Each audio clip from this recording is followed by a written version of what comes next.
Hello detectives, and welcome to my video for September. I hope you've all seen my behind the book video by now. It's not on this channel, it's on the Puffin Books channel, and I'll link to it below. But it's got a Q&A with fans, it's got a tour of my workspace, including me talking a bit about all of the lovely books behind me here, and all of the stuff on my slightly messy desk behind me there, and a cameo from Watson. And it also has a video of me reading the final 2 chapters of Death Sets Sail. So if you have read Death Sets Sail by now, you can listen and watch a dramatic reading of it from me with only a few tears. I've been having a pretty calm month. I came back from my holidays at the beginning of September, and I have been doing a lot of work reading books that will help my research for the Ministry of Unladylike Activity. Now this is of course my new series. It's linked to Murder Most Unladylike. It's set in the same world. It stars May Wong, Hazel's little sister, and 2 totally new friends, totally new characters who I haven't introduced before.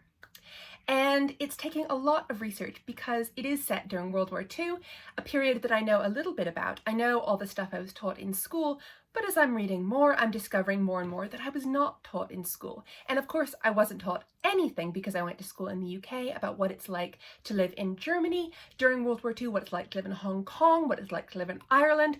And I want to know all of those things and a lot more. I want to get a really global perspective on this war before I start writing about it. And that's why it's taking me quite a while to read all the books for it. You can't see it, but behind this video, there are 2 huge stacks of books that I am working my way through, and I'm really enjoying it, but it is a lot of work.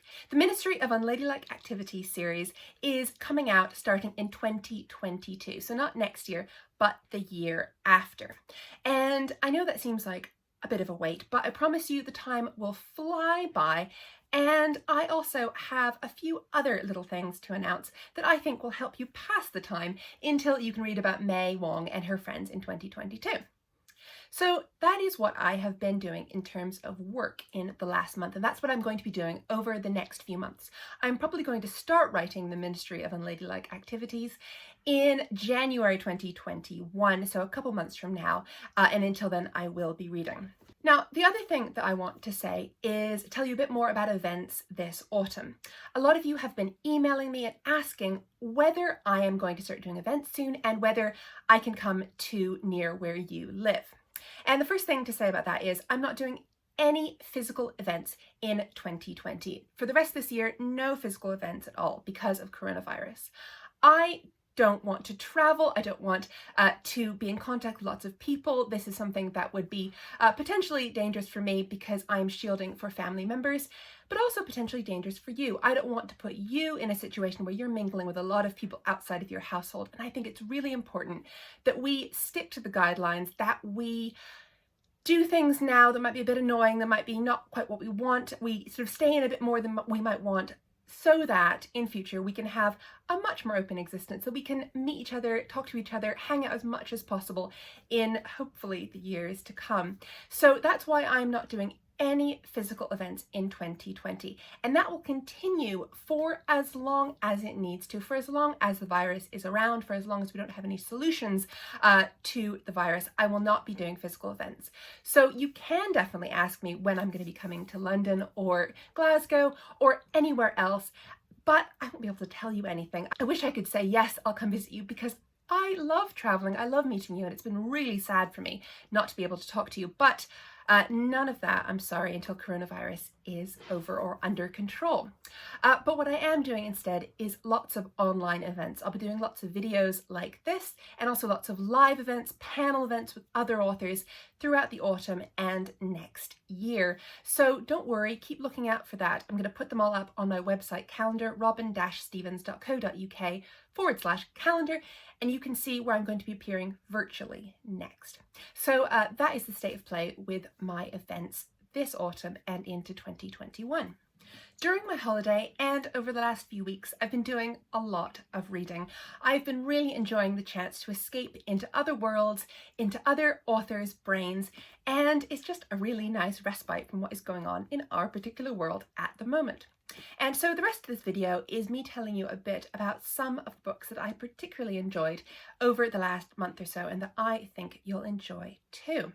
Of course, these aren't all the books that I've read. I put all of the books that I read and like onto Goodreads, my Goodreads account, which is Red-Breasted Bird on Goodreads. And so you can look and see what I'm reading and what I have read. But these books are just a few highlights that I think you'll particularly enjoy. The first book I've chosen this month is a debut and the beginning of a new fantasy adventure series. It is The Strangeworlds Travel Agency by L.D. Lapinski. Now, this is a book that I've been hearing a lot about this spring. It came out in April this year, and I had it on my to-be-read pile for a long time, and I finally got a chance to read it over my holiday, and I really, really enjoyed it.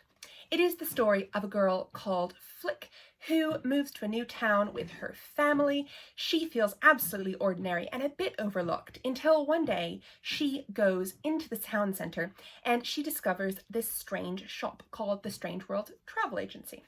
She goes in, she meets a boy called Jonathan, and she discovers that the Strangeworlds Travel Agency is not just a shop.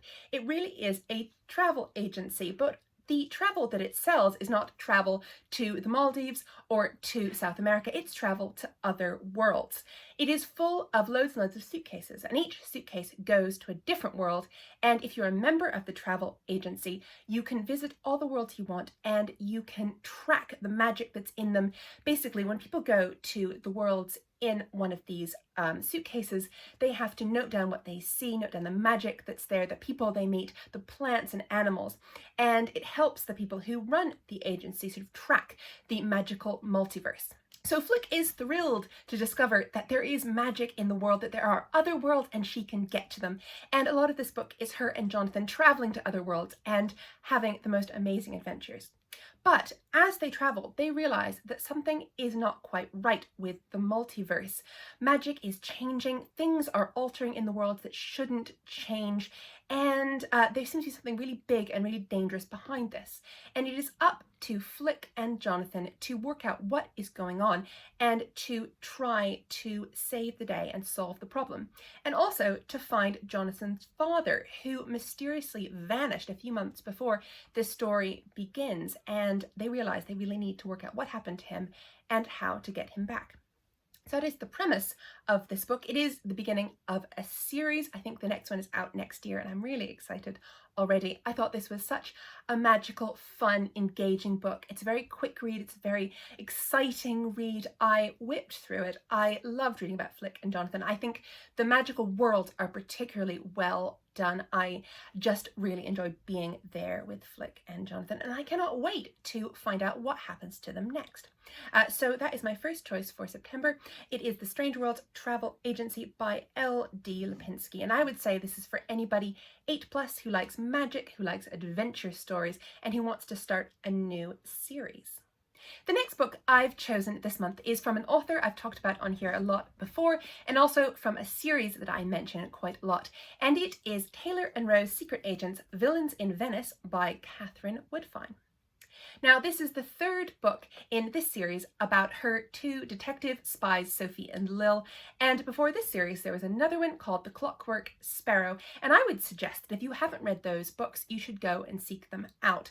They are fantastic for you if you like my books, if you like stories about spying and detection, stories about fantastic female characters solving crimes. And if you like stories about history and the beginning of the 20th century, these books are great for you. In this book, Sophie and Lil have to go solve a case in Venice, which is one of my favorite cities, and I particularly enjoyed this book because, of course, no one can really travel at the moment. I certainly can't travel to Venice, so it was lovely to go back there in my mind with Sophie and Lil. There is espionage, there's a possible mole, there is a mysterious painting with a hidden code behind it, and there is a dangerous secret society who might be out to get Sophie and Lil and their friends. It's super exciting, it's super fun. I'm a big fan of Katherine and of this series and of her writing. So I would definitely suggest you seek out Villains in Venice if you've read the other books in the series, or seek out Katherine's earlier books and then move on to this when you're ready. And I would say, again, this is about the right age group for you if you like my books, so sort of 8+, people who love mysteries, detective stories, spy stories, and stories set in British history. The next book I've chosen is quite different from the first two, but equally brilliant, and it is Dragon Hoops by Jean Luen Yang. Now, this is a book that I really didn't think that I was going to like. As you can guess, maybe by the word hoops and the fact that this looks like a basketball. It's the most gorgeous cover and it's sort of stippled like a basketball. This book is all about basketball players. But I picked it up because I love this author's other work. He wrote lots of other graphic novels, American-Born Chinese, Boxers and Saints. He's fantastic. So when I read that he'd written a new book, I wanted to pick it up, and I'm really, really glad I did. It is a graphic novel, so a story told in illustrations and text, and it is a really, really interesting story. When he started writing this book and researching it, Jean, like me, didn't really think that he enjoyed sports. I don't have any teams that I particularly root for. I don't particularly follow any sport, and he was the same. He didn't enjoy playing it at school, and he felt a bit left out when everybody else seemed to really enjoy sports and watching sports. But when he started writing this book, he was a teacher at an American high school who had this really successful basketball team called the Dragons. And he became really fascinated with why people liked this basketball team so much. What was it about them? And so he started interviewing the players, interviewing the coaches. And as he did that, he got really, really into basketball, into the team, into all of the dramas and interpersonal relationships, and the story of whether or not the Dragons were going to win the state championship, which they hadn't done for years and years and years, even though they're a really good team. So this book is kind of the story of whether the Dragons win the state championships in the year he's writing about. But it also sort of becomes a story about him writing this book and him discovering why sports matters, and also about him uncovering something kind of dark and kind of awful that happened with the Dragons in the past. And it's a really interesting book to read because you can see him wrestling with all of these problems, with wondering whether he should even be writing the story, wondering whether this is a story that anybody is going to want to read. So it's got a lot of really interesting and clever layers to it. Because of the thing he uncovers, I would say this is for a slightly older age group than maybe he was expecting when he started it. So I would say it's about 14+. But I would recommend this to you whether or not you like sports and whether or not you think you like graphic novels. Graphic novels are fantastic. They're not really something that I knew about, I'd really read a lot of. Before sort of, 5 or 6 years ago, I started getting into them and I realized I'd been missing out on a whole art form. They are a fantastic immersive way of telling a story. They're in no way a lesser kind of storytelling than just fiction, just text-based books. They are so vivid, they're so interesting, and I really enjoy them. And I think that Jean is one of the masters of the genre, and this is a fabulous book for you if you like great storytelling, if you like stories about interesting people, if you like stories about telling stories. This is perfect for you. The last book I've chosen this month is a book that I only read very recently, but that I've been hearing about for a very long time. I've talked on here before about what a strange and sometimes lonely career it is being an author. Because you have to spend so much time sitting at your computer quietly on your own, it can feel very isolated and weird. And so it's very important for authors to make friends with other authors, to sort of bond together and to get through the difficult business of writing books as a group. And one of my very best author friends is Pratt, and this is her latest book, Every Little Piece of My Heart. Pre-coronavirus, Non and I used to meet up together in London quite a lot, and we would sit together and she would talk to me about the book that was going to become Every Little Piece of My Heart, and I would talk to her about the book that was going to become Death Set Sail. So even though I did only read this a few weeks ago, when I did, it felt like meeting friends again that I knew a lot about. It felt like finally discovering all of the people that she'd been talking about in the context of the story. So it was a particularly lovely experience reading this book. But I think that even if you hadn't had that very unique experience of hearing Non talk about the book over a number of months while she was writing it, you'll still really enjoy this book. Every little piece of my heart starts when a girl called Freya suddenly leaves the town and the school that she used to go to. Now, nothing nefarious has happened. She hasn't been kidnapped. She's just gone to a new city to move in with a parent. But what she has done is completely ghosted all of her friends from her old life. She stopped posting on social media. She stopped responding to texts and phone calls and DMs. She has gone.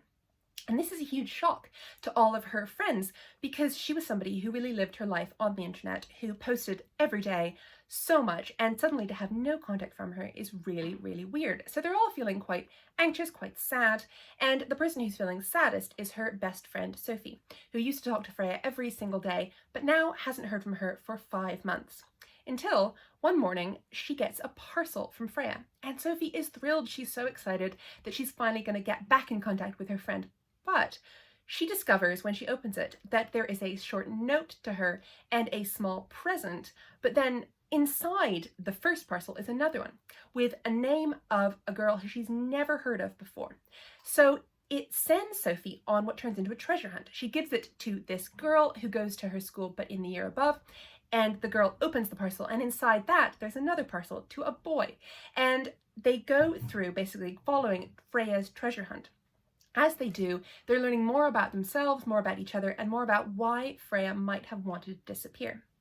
This story is told in 4 different narrative voices. There are 4 narrators of this book, and it's a really fun, interesting, fast-paced, almost mystery story that's also sort of a YA contemporary story, a YA romance story, and just a basic slice of life narrative.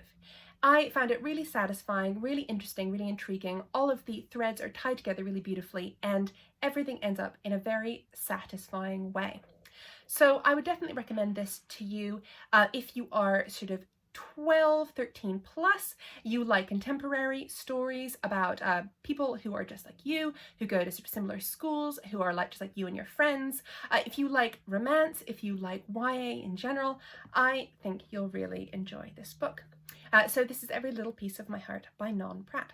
So that is all from me this month. I'll be back in October with another roundup video with more events that you can watch and generally with lots more content. So keep watching my website, keep watching this channel and my social media, and I will be back very soon.